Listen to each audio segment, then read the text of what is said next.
Brought to you by V-Guard, co-powered by Sensodyne. महाराष्ट्राची महायुतीच्या आणि खास करून नाशिक आणि दिंडोरी आणि या नंदुरबार धुळे या भागातील प्रचार व्यवस्थेमध्ये भुजबळ साहेबांचं अत्यंत महत्त्वाचं स्थान आहे आणि त्यामुळं महायुती म्हणून आम्ही प्रवास केला आहे। भुजबळ साहेबांनी विदर्भात प्रवास केला आहे, अनेक ठिकाणी प्रवास केला आहे, अनेक भारतीय जनता पार्टीच्या सीटकरता ते विजयाकरता आले आहेत विदर्भामध्ये। तर इथेही उत्तर महाराष्ट्रामध्ये आणि खास करून मोदीजी येत असल्यामुळं निमंत्रणही आणि निमंत्रण तशी द्यायची गरज नाही त्यांना, पण एक कसं प्रवास कसा झाला पाहिजे, त्या ठिकाणी काय काय योजना असल्या पाहिजे, मोदीजी येत असताना त्यांचा अनुभवाचा उपयोग फायदा हा मोदींच्या सभेला जनसभेला आणि या भागातल्या संपूर्ण महायुतीच्या सीट जिंकण्याकरता होईल, याकरता आमची चर्चा झाली आहे। नाशिकच्या जागेवर काय ठरलं मानते? एकनाथ शिंदेजींना निर्णय करायचा आहे, एकनाथ शिंदेने निर्णय करायचा आहे। एकदा राष्ट्रवादी आणि शिवसेना यांनी चर्चा करावी असं आमचं भाजपाचं मत होतं, पण मला असं वाटतं की आता एकनाथ शिंदेजी याबद्दलचा अंतिम निर्णय करतील। पण काल तुम्ही म्हटला की ही जागा शिवसेनेची आहे आणि एकनाथ शिंदे एकनाथ शिंदेच निर्णय करतील। आता राष्ट्रवादी आणि आम्ही भाजपने म्हटलं आहे की त्यांची सिटिंग सीट आहे, त्यामुळे सिटिंग सीट असल्यामुळं एकनाथ शिंदेने निर्णय करावा। पण काल गिरीश महाजन नाशिकमध्ये आले होते, त्यांनी 2-3 उमेदवारांची चर्चा केली आहे, त्यांनी काही अहवाल आपल्याकडे दिला आहे की कोणते उमेदवार? नाही, आमचा काय अधिकार आहे, आमचा काय संबंध आहे? संबंध महायुतीचा आहे, त्यांनी दिलेल्या सीट निवडून आणण्याचा आमचा संबंध आहे। ती सीट 51% मतं घेऊन निवडून यावी एवढा संबंध आता आमचा भुजबळ साहेब राष्ट्रवादी भाजपाचा आहे, महायुतीचा आहे। शेवटी निर्णय एकनाथ शिंदेनी करायचा। शांतिगिरी महाराजांनी देखील मागणी केली होती आपल्याकडे, त्याच्याविषयी आमच्याकडे भेट घेतली त्यांच्या अनुयायांनी, मलाही शांतिगिरी महाराज चारदामाची चर्चा झाली आहे, पण शेवटी निर्णय एकनाथ शिंदेजींनी करायचा आहे। आम्ही आणि भुजबळ साहेबांनी राष्ट्रवादी असेल भाजप असेल त्यांनी जो उमेदवार देतील त्याला 51% मतं कशी मिळतील आणि ते कसे निवडून येतील याकरता आम्हाला काम करायचं आहे। पण बावनकुळे साहेब आता 8-15 दिवस राहिले फक्त, म्हणजे 2 दिवस भरण्यासाठी अर्ज भरण्यासाठी आणि 18 दिवस फक्त आता जागा म्हणजे प्रचारासाठी राहिले। मग ही सीट निवडून आणण्यासाठी किती कठीण होणार आहे? त्यासाठी लवकर चर्चा। एकदा एकनाथ शिंदेजींनी सीट जाहीर केली, त्यांनी फॉर्म भरला, तर मग आम्ही आमचं सेटअप तयार आहे महायुतीचं। म्हणजे शिवसेना शिंदे गट सीट भरू शकते का असं? तर 100% शिवसेना एकनाथ शिंदेजींनीच ते करायचं आहे आणि आम्ही त्यांना 51% मतं देऊन निवडून आणायचं आहे।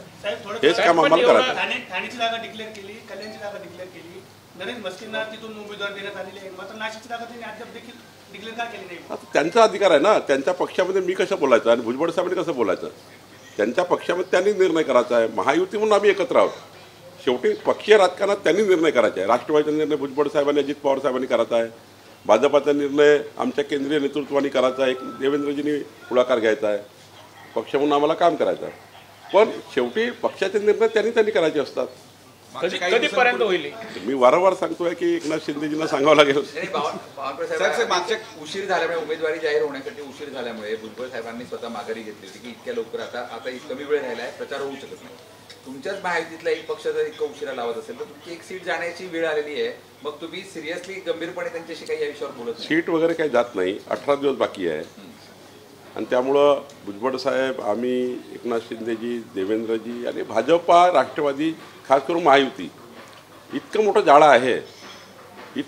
आहे। आता 2 आमदार भुजबळ साहेबाचे या लोकसभेमध्ये 3 आमदार आहेत आणि त्या ठिकाणी भाजपाचे 3 आमदार आहेत, त्यामुळं एक मला वाटतं काँग्रेसचा आहे। तर अशी स्थितीमध्ये मजबूत आहे महायुती, काही वेळ लागत नाही। सीट डिक्लेअर झाली की 17-18 दिवस पुरे आहे। माहितीमधीलच काही तुमचे आमदार असो किंवा काही पदाधिकारी असो ते म्हणतात की इथले विद्यमान खासदार तिकीट दिलं तर ते पडतील म्हणून, असं एकंदरीत समन्वयक नाही कुठेतरी? ही काही कोण्या 4 व्यक्तीची निवडणूक नाही आहे, 22 लाख मतदाराची निवडणूक आहे। ही काही कोऑपरेटिव्हची नाही आहे, 10 मतदार बसले आणि त्यांनी निर्णय केला। जनतेची निवडणूक आहे, जनतेला मोदीजींना मत द्यायचं आहे। देशाचं पंतप्रधान कोण व्हावे नाशिककराला विचारलं तर मोदीजी सांगतात, राहुल गांधी सांगत नाही। त्यामुळे जेव्हा उमेदवार येतील ते उमेदवार मोदीजींना मत देणार आहे।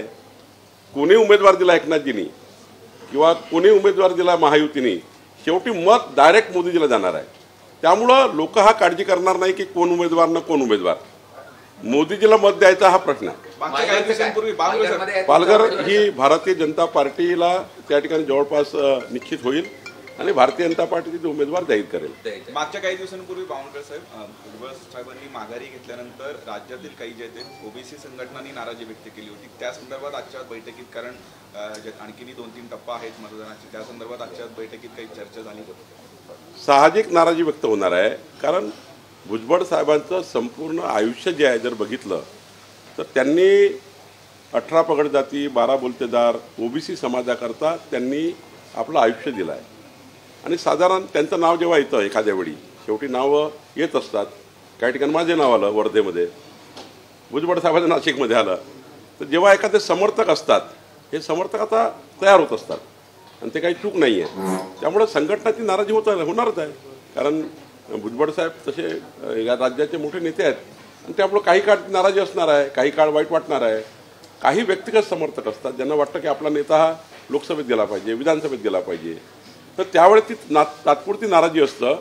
भुजबळ साहेबांनी एक आव्हान केलं, त्यांच्यामध्ये एवढी क्षमता आहे की भुजबळ साहेबांनी एक आव्हान केलं की मोदींच्या विकसित भारताच्या संकल्पाला आपल्याला सर्वांना साथ द्यायची आहे. आणि मला विश्वास आहे भुजबळ साहेब नेहमी मोदीजींना त्या ठिकाणी देशाचे पंतप्रधान व्हावे म्हणून त्यांचं नेहमीच समर्थन राहिलं आहे. आणि आता तर ते महायुतीचे नेते आहे, मोठे नेते आहेत, पहिल्या 3 मधले मोठे नेते आहे महायुतीमध्ये. आणि मग अशा वेळी भुजबळ साहेब निश्चितपणे मोदीजीचा विकसित भारताचा संकल्प जो आहे त्याला निश्चितपणे त्यांचा हा पहिल्यापासून पाठिंबा राहिला आहे, आजही पाठिंबा आहे, उद्याही पाठिंबा राहील. आणि मी त्यांनी मला बोलताना हेच बोललं आहे की आपल्याला मोदीजी या देशाचे पंतप्रधान करण्याकरता आपल्याला सर्वस्व करायचं आहे. मोदी आणि शहांनी छगन भुजबळांचं नाव सुचवलं होतं, तसं त्यांनी देखील सांगितलं. मात्र मग भाजपचा विरोध होतो की शिवसेनेचा? कोणाचाच विरोध नसतो, कोणाचाच विरोध होत नाही. महायुतीच्या जागा वाटपामध्ये काही गोष्टी कॉम्प्रोमाइज कराव्या लागतात, काही गोष्टी त्या ठिकाणी पुढे जावं लागतात. तर रामटेकमध्ये नागपूरमध्ये 100% भाजपची सीट आहे.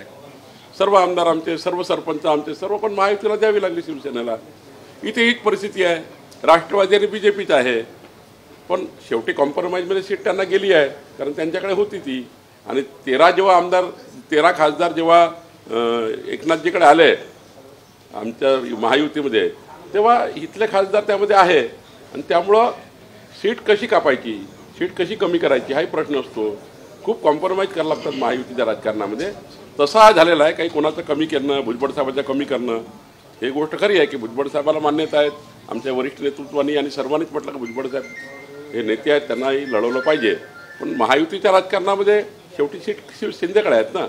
ही सीट जर पुन्हा आपल्याकडे भाजपकडे असते तर आम्ही कॉम्प्रोमाइज केलं असतं. पण एकनाथ शिंदेजीकडे सीट असल्यामुळं, त्यांची सिटिंग सीट असल्यामुळं त्यांनाही कुठं नाही म्हणता येणार. शिंदेच्या शिवसेनेत 3 नावं आघाडीवर, त्यापैकी कुठल्या नावावर एकमत झाले? हे वारंवार तुम्ही मला विचारताय. एकनाथ शिंदेजींना विचारा, भुजबळ साहेबांना सांगतील, मी तेच सांगेल. वाटल्यास तुम्हाला फोन जोडून देतो. भुजबळांच्या माघारीनंतर खरं तर ओबीसी मतं भाजपला नको आहेत का, असा ट्रेंड हा सुरू झालेला होता. आता सुद्धा समता परिषदेचे अनेक पदाधिकारी हे मैदानात उतरणार आहेत. कुठेतरी ओबीसी मतदार जे आहेत ते दुखवले जाणार आहेत, पदाधिकारी दुखवले जाणार असं वाटतं. मी कालच सांगितलं ना मी की आम्ही सगळ्यांना समजवू. जेवढे आमचे कार्यकर्ते आहेत, ओबीसीचे कार्यकर्ते आहेत, समता परिषदेचे कार्यकर्ते आहेत, त्या सगळ्यांना समजावं लागेल. आम्ही समजवतो आहोत, त्याची काळजी करायचं कारण नाही. शिवसेनेचे विजय करंजकर हे नाराज आहेत आणि ते तुमच्या संपर्कात आहेत असं म्हणतात. माझ्या कुठलाही संपर्क विजय करंजकर सोबत नाही आहे. गिरीश महाजनांची भेट घेतली असेल, पण असे कुठल्याही संपर्कात कोणी राहत नाही. भेट झाली याचा अर्थ असा नसतो. शेवटी भुजबळ साहेबांनी सांगितलं योग्य आहे. आमच्या क्षमता आहे, आमचे समर्थक, आमचे लोक यांना समजवण्याची. त्यामुळे येतात काही भाजपाचा, राष्ट्रवादीचा दोष नाही आहे. एकनाथ शिंदेकडे सिटिंग सीट हा प्रश्न आहे, म्हणून प्रॉब्लेम निर्माण झाला, दुसरा काही प्रश्न नाही आहे. बावनकुळे सर, तुम्ही भाजपला ही जागा नाही असं म्हणताय, शिंदे गटाची जागा आहे. मात्र भाजपचे काही स्थानिक पदाधिकारी स्वतः खासदारकीचा प्रचार करताय.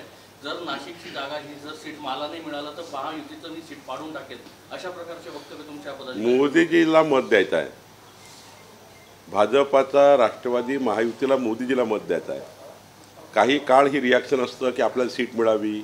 भुजबळ साहेबांच्या समर्थकाला वाटणारच आहे महाराष्ट्रात भुजबळ साहेब लढले पाहिजे. भाजपच्या लोकांना भाजप वाटणार आहे, शिवसेना वाटणार आहे. पण सीट शिवसेनेची आहे, त्यांची सिटिंग सीट आहे. राहिला प्रश्न पाडापाडी करायचा. कुणाची क्षमता नाही आहे. मोदीजींना मत आहे, मोदी जे कॅन्डिडेट आहे पंतप्रधान पदाचे, त्यामुळं भारतीय जनता पार्टीचा कुठलाही कार्यकर्ता काही नाराज असेल, आणि भुजबळ साहेबांनी सांगितलं स्पष्टपणे आमचाही नाराज असेल, पण मोदीजी करता आम्ही स्पष्टपणे महायुती प्रचंड मताने आम्ही सर्व सीट निवडून आणण्याच्या प्रयत्नामध्ये आहोत. आणि मला विश्वास आहे की महाराष्ट्रातली जनता 51% मतं मोदीजीला मत देतील.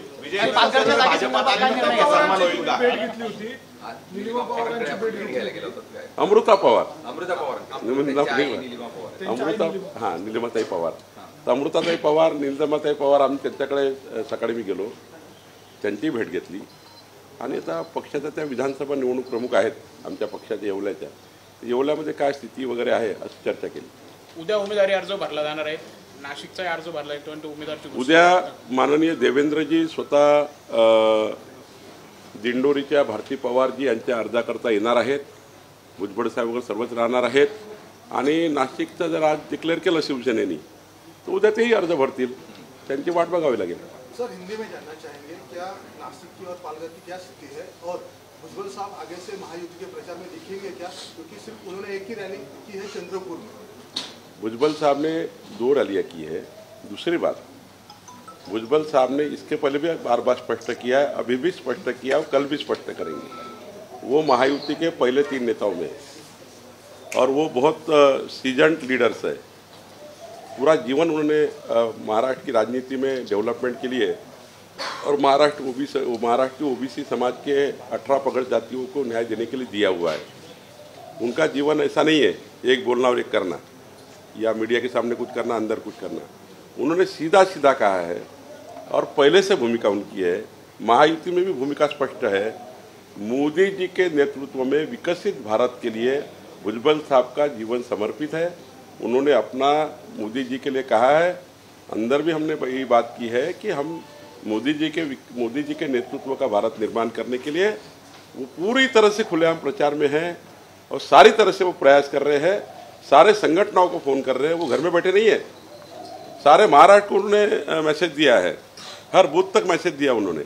इसलिए भुजबल साहब अपने लेवल पर सारी महायुति को जिताने के लिए काम कर रहे हैं. सर, सवाल ये है कि वो सभा में आगे से दिखेंगे या नहीं? क्यों नहीं दिखेंगे, है ही क्यों नहीं दिखेंगे.